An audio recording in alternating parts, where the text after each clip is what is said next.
Hi everyone, welcome to the presentation on Persia. This is what you missed for those in 11th grade and anyone that was absent in 12th grade. This is what we went through in class on Tuesday when you were taking the ACT practice. We talked briefly about early Greek cultures. We're going to kind of move into those Greek cultures when we talk about ancient Greece Wednesday and Friday. But for now, this really just is about the Persian Empire. I'm going to try and move through it relatively quickly. I will try to post a PDF of the PowerPoint online so you can go through that if you wish. But I will be moving through some of these slides fairly quick and moving past some that were question-based that we discussed in class. So the one thing that I want to discuss first is, in terms of the rise of Persia, their empire is based on tolerance and diplomacy. They also have a history of strong military to back up a lot of their policies. We're talking about the area in ancient Persia where Iran is today. The one thing to know about Persia and about much of this PowerPoint, a lot of what we know of the Persian Empire has come through writing from other cultures, especially Greek writing. So one thing that will dominate this presentation will be the Persian Wars especially, but the influence of the Greeks, but also the warfare against the Greeks and some of the battles that took place. So that's a lot of what we know of ancient Persia and these empires. It comes directly from their own art, their architecture, and especially their other cultures writing about them. So here we go again, Persia and modern day Iran. That's really what we're talking about when we discuss the Persian Empire, just so you kind of know. At its height, this is the extent of the Persian Empire. You can kind of see that it really does go all the way back to, if you look at it, Turkey. So we're talking about this area down into Egypt and then all the way over bordering on India. It's a large empire, and part of the empire that we see with Persia was gained through military, through some of the powers in their military, and especially the military policies of their leaders. So again, the Persian Empire. This is 490 BCE. You can kind of see it stretches all the way over into the Hindu Kush and India, takes in parts of Egypt. So it was a large empire. This, of course, lasted for quite some time until Alexander the Great came along and pushed back on the Persian Empire. In terms of politics, this is where we get the concept of King of Kings and the satraps. We'll talk about the satraps in a minute. King of Kings, also known as the Shah. Iran still uses that title to this day. With their economics, we're really discussing trade, tribute, and taxes. The military being guarded by 10,000 immortals. You'll see that represented in some of their art. The religion is Zoroastrianism, and we'll spend a little bit of time talking about that religion. And again, often the history that we know is seen through the eyes of the Greeks. That's a lot of the surviving literature that we have, and that's a lot of the writing about the Persian Empire we have. So the King of Kings, these are the four main rulers of the Persian Empire that it would pay to know. Really, there's only three that AP World will probably ever test you on or ask questions about. And the first one is Cyrus, 559 to 530 BCE. And then you have, I'm going to skip Cambyses from 530 to 525. It was such a short reign. There's not a whole lot to talk about. But you have Darius from 521 to 486. This is Darius the First. We already talked a little bit about Darius the first week of AP World. He's the man that carved out the Piston monument on the side of a mountain, where you have the goddess kind of taking control. He's in power. He's a godlike king. And then his son Xerxes, who comes in contact with the Greeks, especially in terms of some of the battles that we'll talk about. So that was 486 to 465 BCE. Some of their architecture, quite amazing.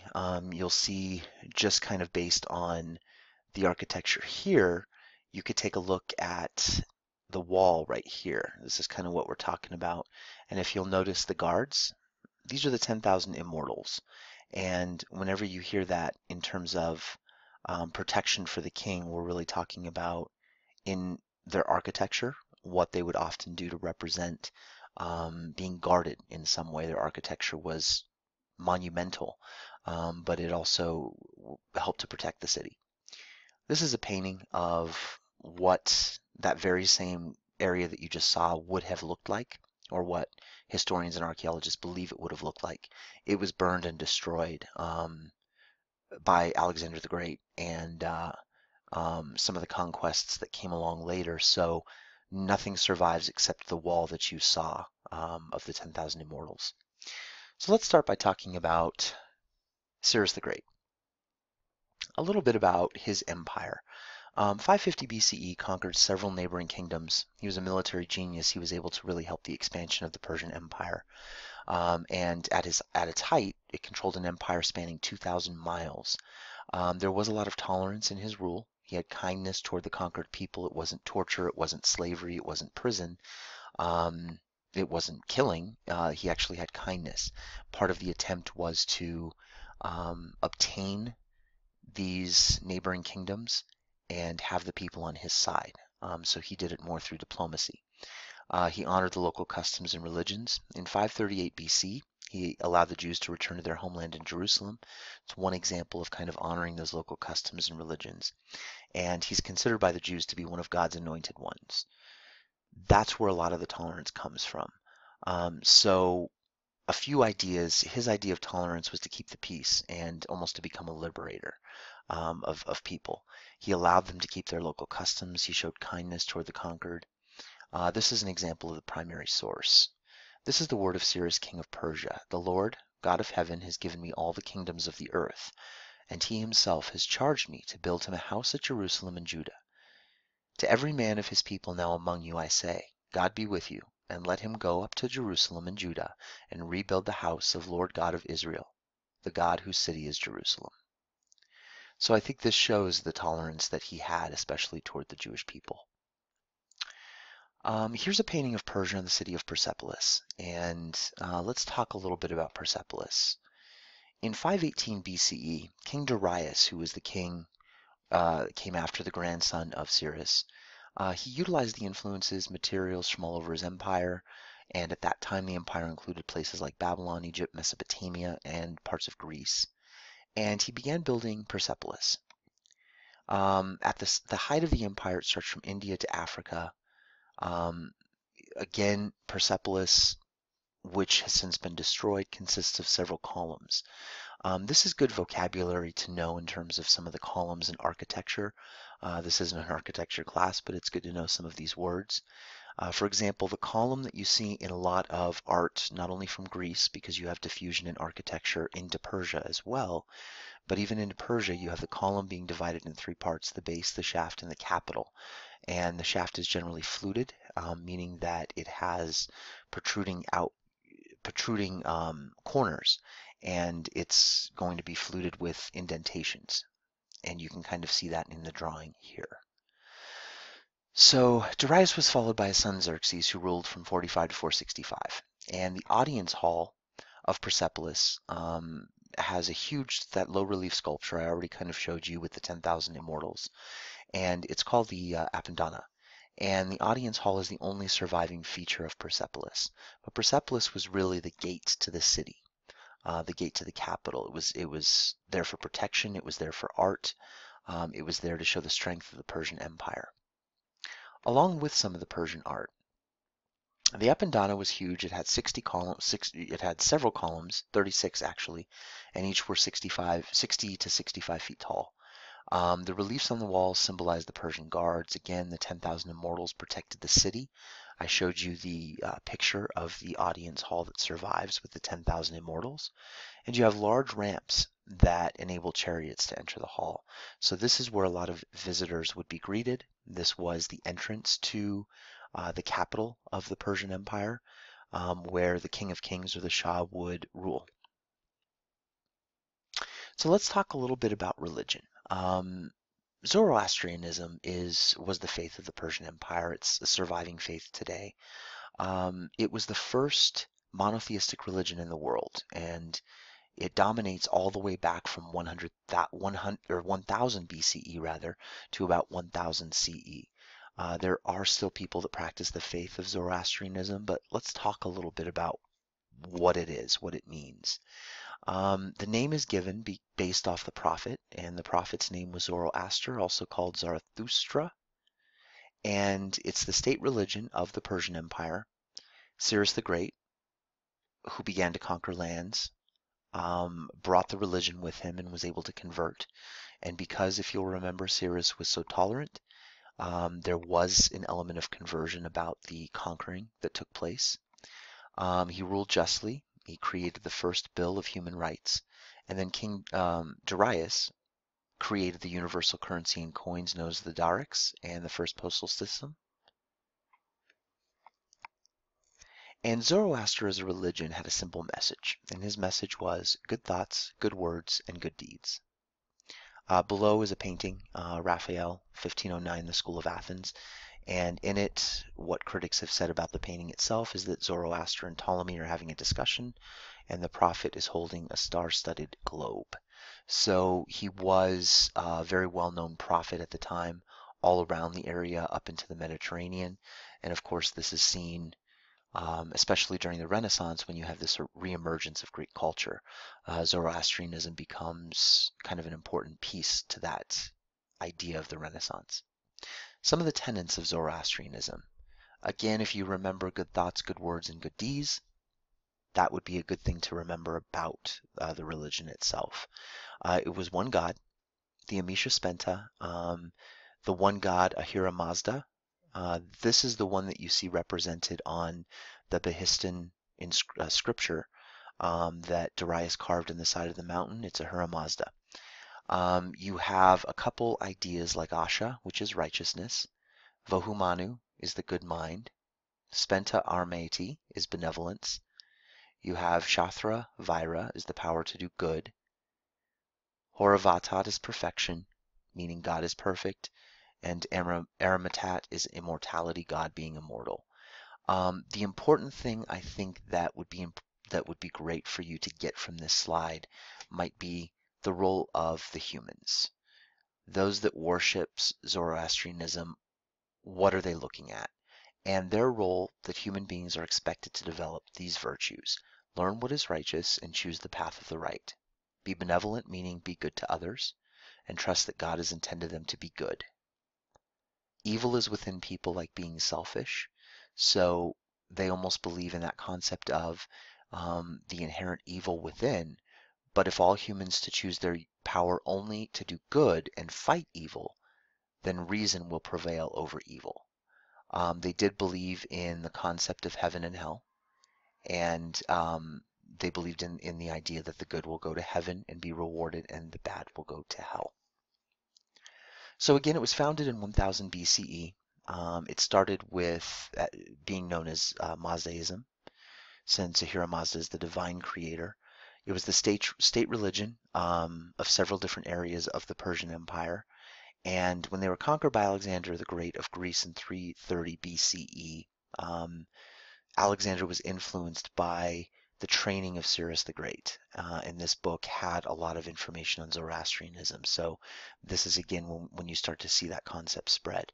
In 670, the Persian Sassanid dynasty was overthrown by the Arab armies. We'll talk a lot about this in the post-classical era, especially with the rise of Islam.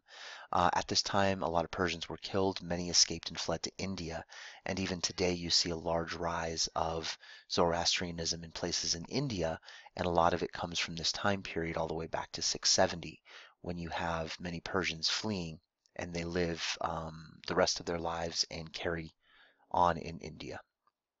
So how did Cyrus and Darius control so much of the empire? Well, they broke the empire down in provinces and they appointed royal governors known as the satraps.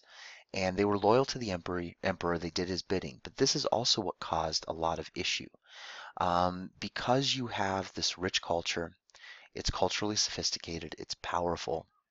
There's dozens of different languages, and because you have the movement of these armies, they ended up having to build a road, and we'll talk briefly about the road in just a minute. But part of that not only appointing these royal governors, these kings that would rule different areas, the satraps. But you also have the concept of royal spies. And the royal spies would spy on citizens. They would report back if they were going to steal and revolt. And you see a lot of revolting happening at that time. That's part of why you have the building of a road in the Persian Empire to kind of connect many of these kingdoms. The Royal Road was 1,677 miles long. Remember when we talked about the Persian Empire being 2,000 miles at its height? Well, this connected most of the empire. It has 111 relay stations, and this was a way that the king was able to travel. You had trade happening throughout the country. You were able to kind of diffuse and assimilate different cultures with so many different languages. And it's also a way that you could set up kingdoms along this road and have each kingdom ruled by different kings. There were other smaller roads that would branch off this royal road, and the relay stations had rest areas with fresh horses. The entire road could be traveled in a week by horsemen, and caravans took about a month to travel. So again, here's another image of the royal road. It's in green, and it became a critical part of spreading the king's influence. But the problem again, even though you had the royal spies, you would still have a lot of uprisings in many of these local kingdoms because of the wealth and the extravagance that many of the royal governors had. Um, Oftentimes, you'd have revolts from the peasants and those that would work underneath the governors that were appointed by the Shah. So I'm going to skip past and talk a little bit about Darius. Darius the Great was a member of the king's bodyguard, and he overthrew the king in 522 BCE.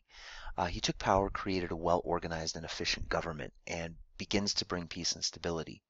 He expands the empire by 500 miles, but the one thing they could never conquer is Greece. And that gets us to the First Persian War.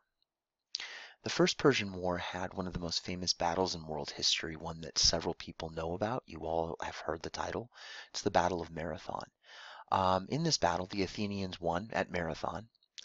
They didn't destroy the Persian army because they would rise up again, but they made plans at the battle that if they won, they would get word back to Athens as soon as possible, because they knew that the Persian fleet was going to sail around Attica and attempt to take the city while it was there, undefended.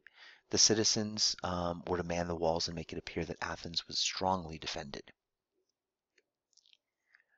So you have Marathon Part 1 that takes place. You have a young soldier, and he's told to take word back to Athens of the defeat. And the Athenians easily defeat the Persians. Part of the reason is that the Athenians have a stronger military gear.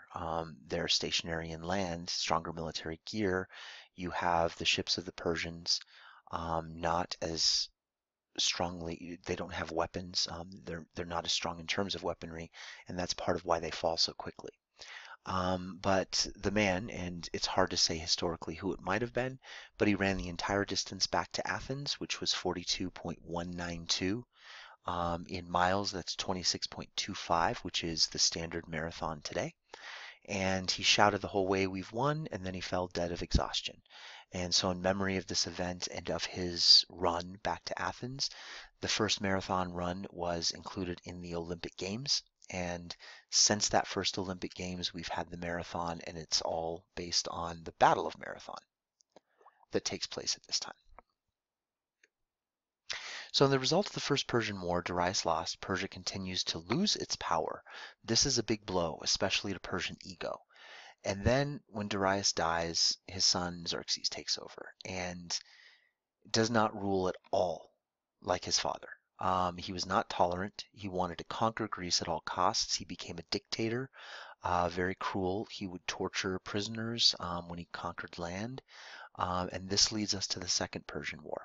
And that's the Battle of Thermopylae. Again, probably one that you all know very well just from films. The movie 300, this is where it comes from. This is the Hot Gates. That's the Battle of Thermopylae. It means Hot Gates. And this is where you have 300 Spartans who held off 1 million troops of the Persian Empire. Part of it was the delay of action, so it would stall the Persians and Athens could be evacuated. This was a way to save the city even though the 300 Spartans knew that they could not be saved. The tactical advantage was because of the choke point in the terrain. The Spartans knew about this choke point, the Persians did not, and even though they were likely to die, again, they did it for the good of the Spartans in order to evacuate the city. This is a picture of the choke point. So in the choke point itself, you would have the army waiting back in this area, and as you would come through the choke point, you'd be attacked. And that's exactly what they were relying on. It worked. They were able to hold off the Spartans, even though the 300 perished in the battle. It's been told several times in art and paintings. This is just one example of the Battle of Thermopylae. And an element of the Persians, you have the immortals, and this is where you get the 10,000 immortals that guard the city in Persepolis as well. Xerxes' best troops of the Persian army, they're supposed to be invincible. The Spartans, of course, proved otherwise. The Persians eventually break through. They kill the 300 Spartans and marched into Athens. However, several of the immortals were also killed in the battle. The Athenians were forced to a naval battle in the Bay of Salamis, and this is another such battle, the Battle of Salamis, and you have the Persian fleet in 3 lines, and then you have the Greeks. And within the battle, the Persians were bottlenecked in the small bay of the Salamis. They could not maneuver the ships because their ships were much, much larger. But because of the Greek ships, and I'm going to show you the picture again of the Greek ship, because of the Greek ship, they were able to maneuver much easier. And because the Persians were trapped, the Greek ships were able to destroy the Persian ships. They destroyed the entire Persian fleet. So the result of the Second Persian War was Xerxes lost. Persia had to retreat home in failure, and they never tried to expand again. In fact, this was really kind of the beginning of the end of their empire. Which leads us to the last piece of this, and that's Alexander the Great. Alexander the Great, Macedonian king, he laid the final death blow to the Persian Empire and conquered it completely. We'll talk a little bit more about Alexander the Great when we discuss Greece, but he was really the one that brought an end and decline for the Persian Empire. So as of right now, I'll show you one last image. This is November 333, and Alexander the Great and his trusted general defeat the Persian king Darius III, and that really kind of brings an end to it. Again, the one thing to note that a lot of these stories are told through the eyes of the Greeks. So the fact that the Persians lost the Persian War, they lose, the Battle of Thermopylae, they lose Battle of Salamis, they lose all of these different battles. The way we normally know about it historically is through the eyes and the writings and the point of view of Greeks, especially Greek historians. Of course, they're going to be writing for the Greeks. So the Persians are always made to look much more evil than they were, even though Xerxes, even according to little documents that we have for the Persians, he was evil. Um, they make the Persians look a lot worse than they actually were, and they make the Greeks look much stronger. The battles took place, and the Persians lost. Much of the reason for that was trying to expand in a new territory, not being familiar with the territory, where those bottlenecks come out. The military, even though the Persian navy was great, it was too large. And when you get stuck in that bottleneck in a bay, it's difficult to be able to get away. So just remember that when discussing Persia. That's a lot of the information that we have. So at this, I will leave you to go through the PowerPoint again. It's found on my webpage if you'd like. And we will pick up with Greece on Friday, and then next week we'll talk about the Roman Empire before finishing off the classical unit with the Unit 2 test. If you have questions on the presentation or you want to talk more about Persian empires, please come and see me. Otherwise, I will see you all in class for the discussion of classical Greece.